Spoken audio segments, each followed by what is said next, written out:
c'est une complication des cancers avancés et principalement métastatiques. Vous voyez, à droite, les cancers métastatiques, à gauche, les cancers localisés, même origine de cancer. Vous voyez, ça se passe de commentaires. Le métastatique comporte un risque 3 fois plus élevé que le localisé de thrombose. Les facteurs de risque, il y a le cancer lui-même, l'histologie du cancer joue, notamment les adénocarcinomes se compliquent 3 fois plus de thromboembolie que les autres. C'est plutôt quelque chose qui survient dans les premiers mois après le diagnostic du cancer. C'est là aussi où l'intensité thérapeutique est la plus importante. Métastase, je vous l'ai dit, mais les traitements qu'on donne favorisent les thromboses, que ce soit la chimiothérapie, il y a une activation de l'endothélium manifeste avec la chimiothérapie classique, et parmi les drogues de chimiothérapie classique, c'est les sels de platine qui sont en première ligne.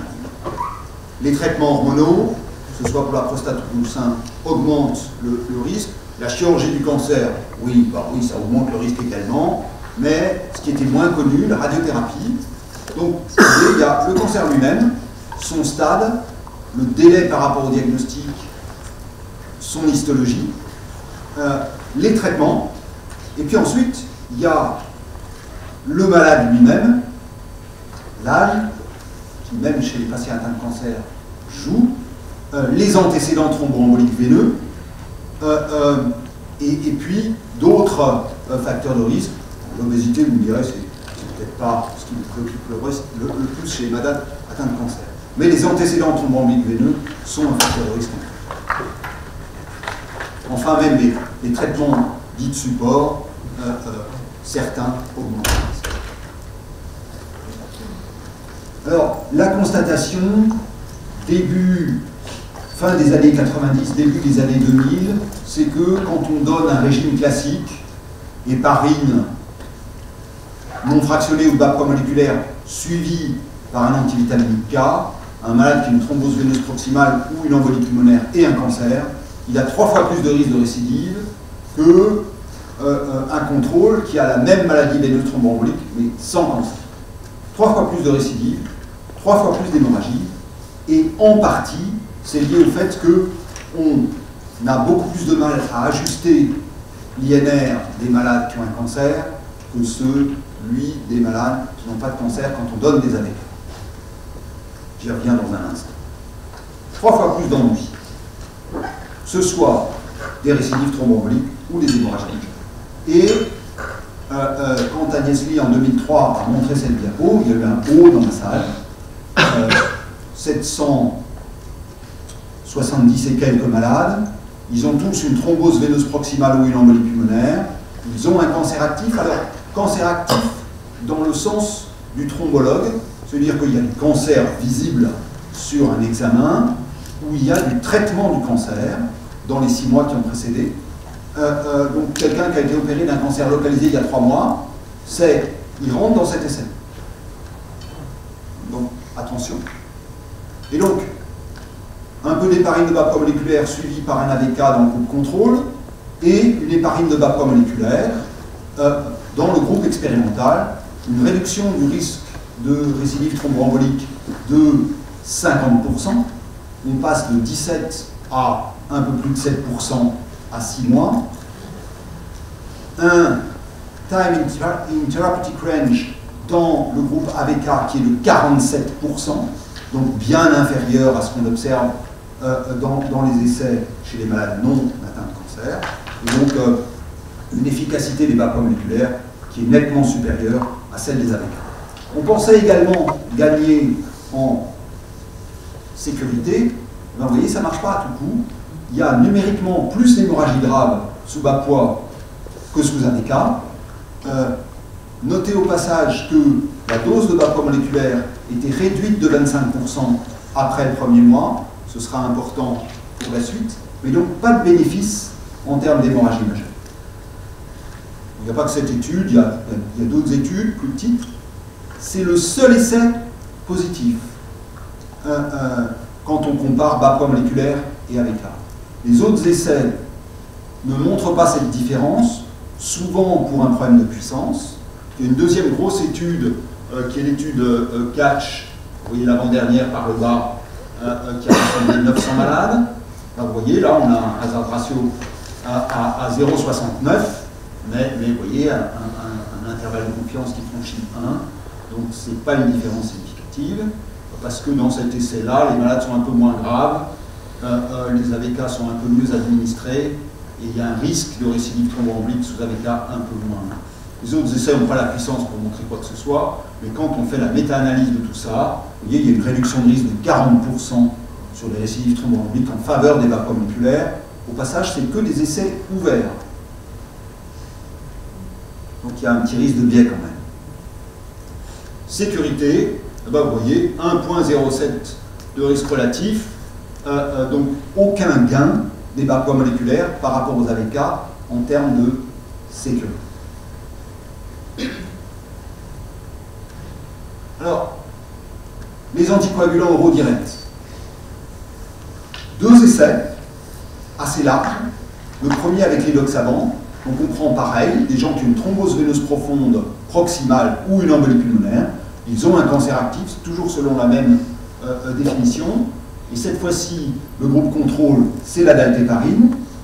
Pleine dose, 200 unités kilo une fois par jour pendant le premier mois, puis 175 unités kilo le reste des 6 mois de traitement. Dans l'autre groupe, c'est 5 ou 7 jours d'héparine de vapeur moléculaire, avec ensuite un régime d'édoxaban classique. Deux particularités. Le traitement expérimental ou de contrôle était donné pendant au moins 6 mois, mais le critère de jugement principal était jugé à 12 mois, date à laquelle la majorité des malades n'avaient plus le traitement. Première chose.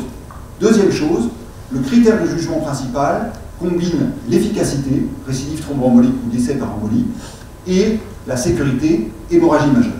Donc vous voyez, on n'a presque pas besoin de statisticiens. Les deux groupes sont totalement superposables. On a un hazard ratio à 0,97, un intervalle de confiance qui va de 0,70 à 1,36 et qui confirme la non-infériorité de l'édoxaban sur ce critère de jugement combiné à 12 mois par rapport à la daltéparine.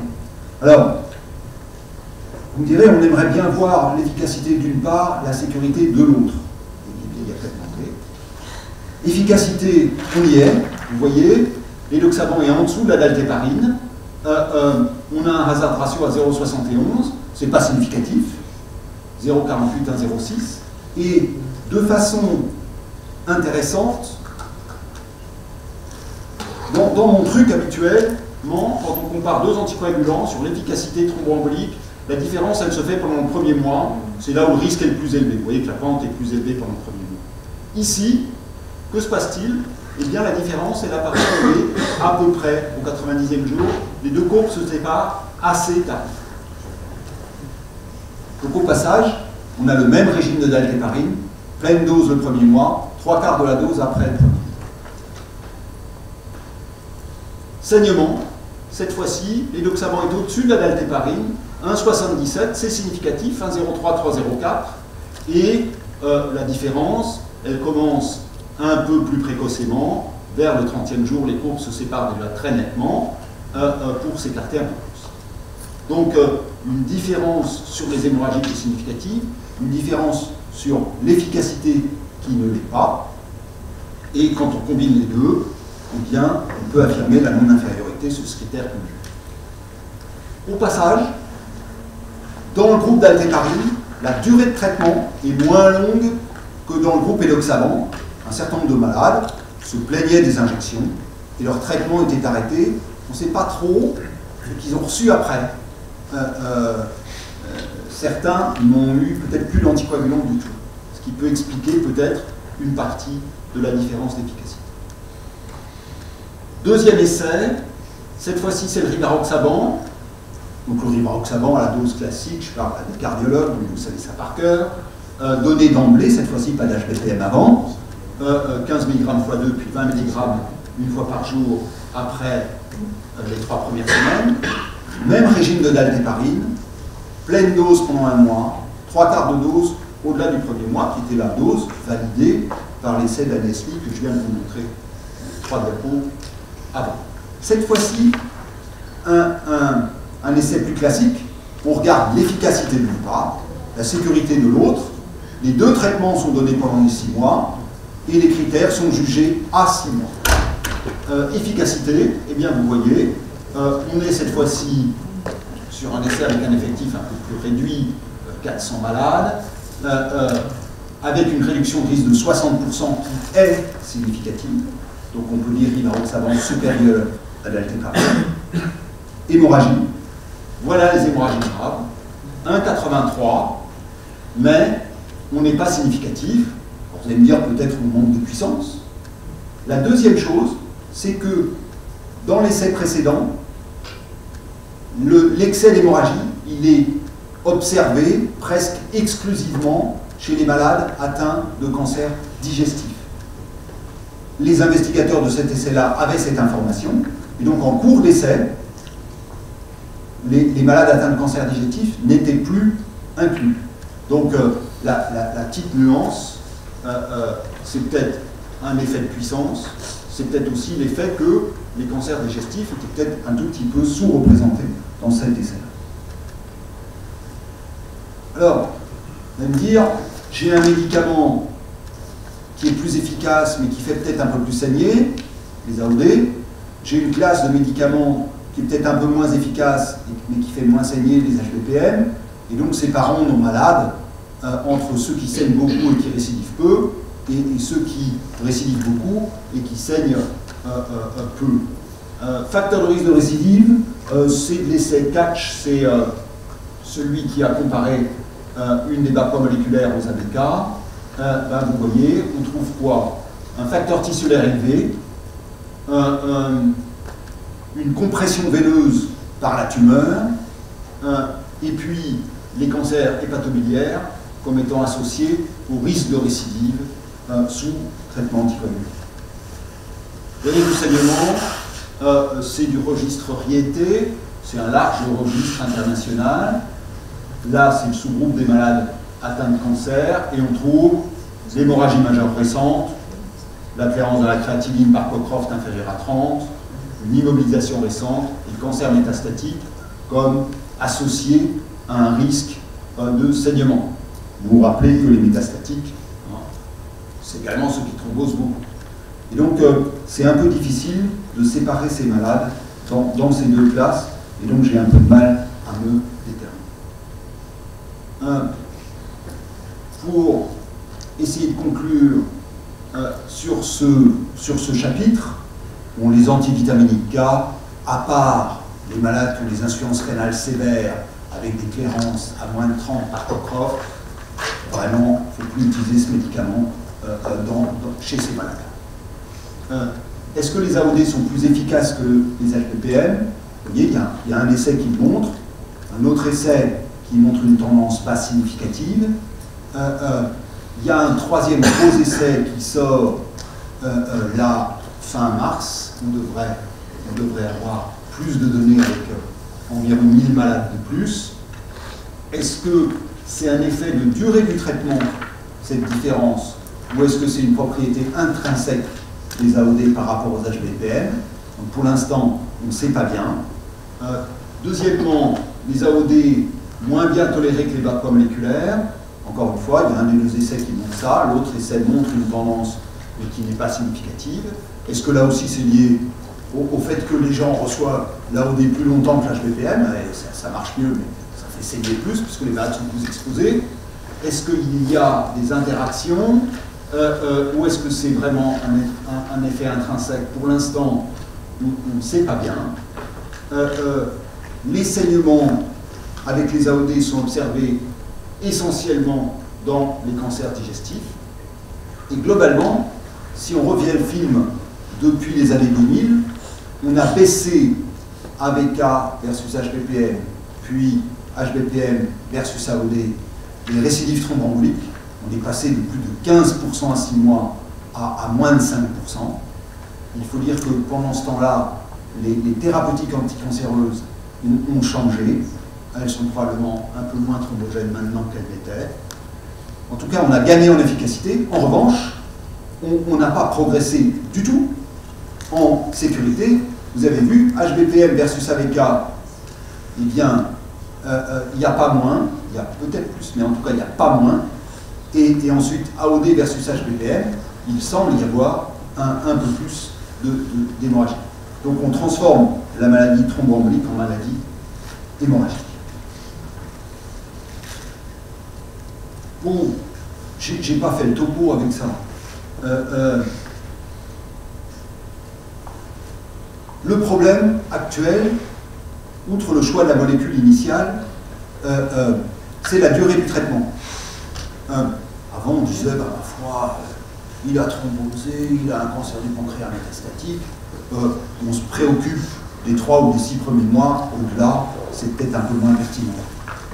Et maintenant, au bout de 6 mois, c'est désagréable, mais le malade s'excuse, il est toujours vivant, le cancer s'excuse, il est toujours vivant, et l'oncologue aussi, il administre toujours des traitements. Et donc, mes trois éléments sont toujours là, et donc il faut que je me préoccupe de ce que je dois faire au-delà de 6 mois. Est-ce qu'on peut arrêter le traitement? Il y a un essai, il est mal fichu, il est très contestable, mais dans cet essai, tous les malades étaient traités pendant 6 mois, et puis il y a un groupe qui n'avait plus de traitement au-delà de 6 mois, et vous voyez, il y a 20% de récidive dans les 6 mois suivants, alors que le groupe qui était toujours traité, c'était des bas poids moléculaires, avec peu de récidive, 4 à 5%.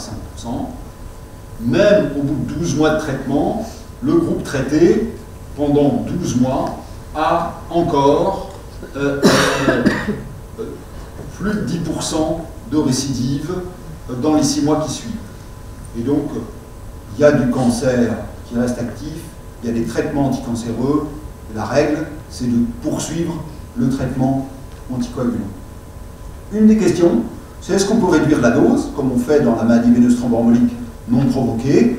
Et il y a un essai académique, Isabelle Mahé à Colombes, et quelques autres, qui comparent 2 doses d'un des AOD, la pleine dose au-delà de 6 mois, et une dose réduite. Est-ce qu'il y a un certain nombre de malades chez lesquels on peut arrêter le traitement à 6 mois?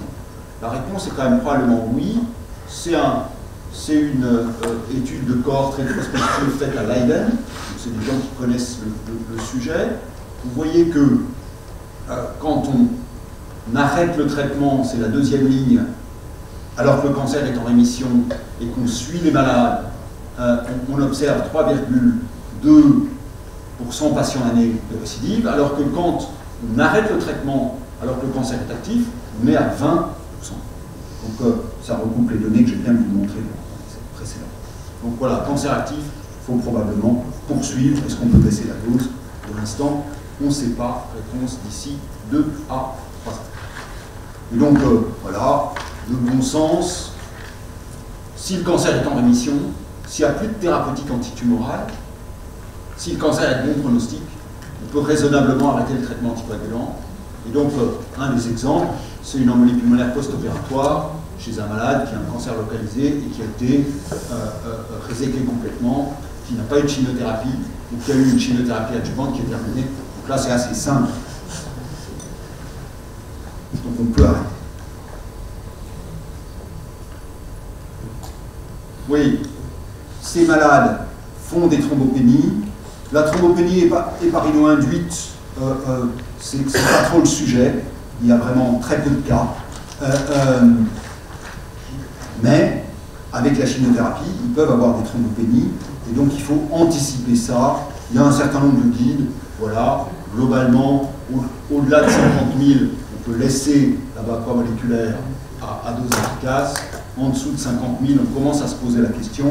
Et comme vous le savez, les récidives, c'est plus fréquent dans le premier mois suivant la thrombose que au-delà. Et donc, on sera plus enclin à baisser transitoirement la dose de vapeur si on est au-delà du premier mois, alors que dans le premier mois, on sera un peu plus sur nos gardes, d'autant qu'il y a une embolie pulmonaire, qu'il y a des signes de gravité. Il n'y a évidemment pas de données très solide dans la littérature, mais il y a un certain nombre de guides qui ont été publiés. Embolie découverte fortuitement, ça peut être ça, ça peut être ça. Donc ça, vous voyez, c'était dans un hôpital universitaire du 15e arrondissement de Paris. Le malade avait vu l'oncologue 8 jours plus tôt. Et je ne vous montre pas la toute petite embolie pulmonaire.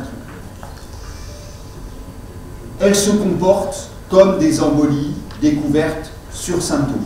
Donc ces embolies découvertes fortuitement, c'est on envoie le malade au scanner, le scanner est injecté pour savoir si le cancer répond au traitement antitumoral pour évaluer le stade. Et le radiologue appelle il y a une embolie pulmonaire. Donc ça peut être une petite, ça peut être une grosse. Donc il y a une première chose, c'est que là, il faut qu'il y ait un téléphone qui réponde. Parce que vous voyez, le radiologue, il est un peu ennuyé.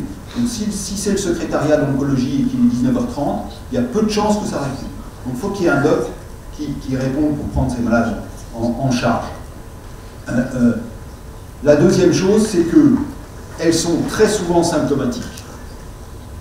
C'est une série locale. Plus de la moitié des malades ont un symptôme qui aurait pu attirer l'attention. Mais, de temps en temps, le malade n'y pense pas. Il est un peu plus essoufflé, mais il a un cancer du poumon. Il a craché un peu de sang, mais il a un cancer du poumon. Il est un peu plus essoufflé, mais il pense qu'il est fatigué sur la chimio. Bref, il faut quand même les briefer sur cette complication, sinon ils n'y pensent pas. Et deuxièmement, les oncologues peuvent également prendre un peu de retard. Et donc, probablement, il vaut mieux y penser quand il y a peu de symptômes que quand il y a des signes d'intolérance hémodynamique. Eh bien, je vous remercie.